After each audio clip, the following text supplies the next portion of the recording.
Pangalawang paraan ng pagtugon ng Diyos ay ang tugon niya ay hindi. Kapag ang tugon niya ay hindi, hindi ibig sabihin ay ikaw ay kumbaga dapat ma-discourage. Hindi naman ibig sabihin na itigil mo na yung pananalangin mo. Kapag ang tugon ng Diyos ay hindi, ang ibig sabihin nito, meron siyang mas mabuting plano para sa iyo. Maaring yung pinagpipray mo ay iniisip mo na mabuti, iniisip mo na tamang-tama, akmang-akmang sa iyo. Pero kapag ang tugon niya ay hindi, ibig sabihin lang nito, meron siyang higit na mas mabuting plano kaysa sa iyong plano. Hindi po lahat ng gusto natin ay mabuti para sa atin.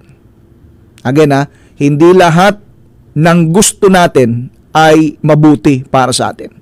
Or should I say, hindi lahat ng gusto natin ay patungo sa ikabubuti natin.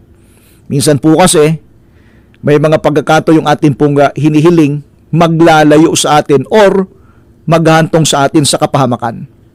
Kaya kapag tayo po'y nanalangin sa Panginoon at nakita niyang hindi natin ikabubuti or maaring ikapahamak natin, ang tugon niya sa atin, hindi ko ibibigay si anak dahil meron akong mas magandang plano, mas mabuting inihanda ako para sa iyo.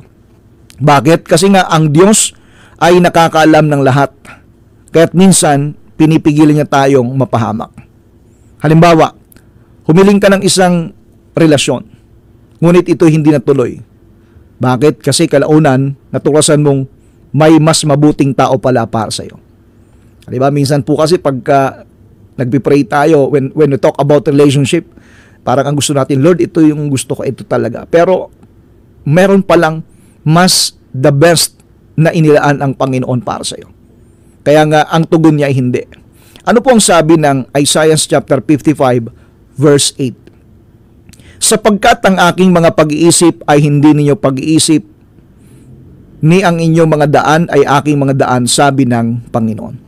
Malayo po yung agwat Yung ating pag-iisip ay iba sa pag-iisip ng Diyos.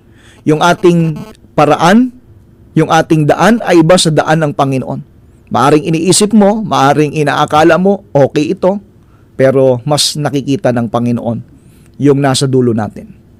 Kaya may mga pagkakataon na sa buhay natin hindi natin maintindihan bakit. Marami tayong tanong kasi na bakit Panginoon, bakit? Pero ano po ba? Instead na ang tanong pala natin ay bakit, mas magandang itanong natin, Lord, ano ang dahilan? Ano yung purpose? Ano yung layunin mo? Bakit mo ito ipinahintulot? Sa halip na ang tanong natin ay bakit, let us ask God, what is the purpose? Ano po yung layunin mo, Panginoon, ng pangyayaring ito sa buhay ko? Kasi nga, malayo po yung agwat ng isip ng tao at ng isip ng Diyos. May mga pagkakataon marahil na sa atin pong pinapanalangin, hindi natin nakamtan yung gusto natin, nagtampo tayo. Marami po mga Kristiyano, maraming mananampalataya na sila'y tumawag sa Panginoon, hindi nila nasagot yung kanilang kahilingan o hindi na ipagkaloob sa kanila yung kanilang kahilingan, nawala sa pananampalataya, nawala sa paglilingkod sa Panginoon. Bakit? Kasi nga inisip nila na ang Diyos ay hindi tumugon sa kanilang dalangin, pero ang hindi nila alam, iniaadya lang pala sila ng Panginoon sa maaring kapahamakan sa kanilang unahan. Kaya hindi ibig sabihin na kapag ang tugon ng Diyos sa iyo ay hindi, magtatampo ka na kaagad, lalayo ka na kaagad.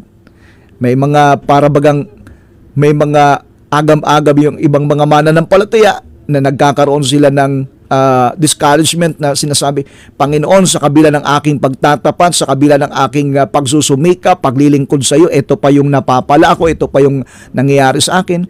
Ang hindi natin alam, mas nakikita ng Diyos yung nasa unahan natin kaysa sa atin. Kaya nga, kapag ang tugon ng Diyos ay hindi, it doesn't mean na tayo po ay pinarusahan. Meron po siyang mas the best na plano para sa iyo, para sa atin.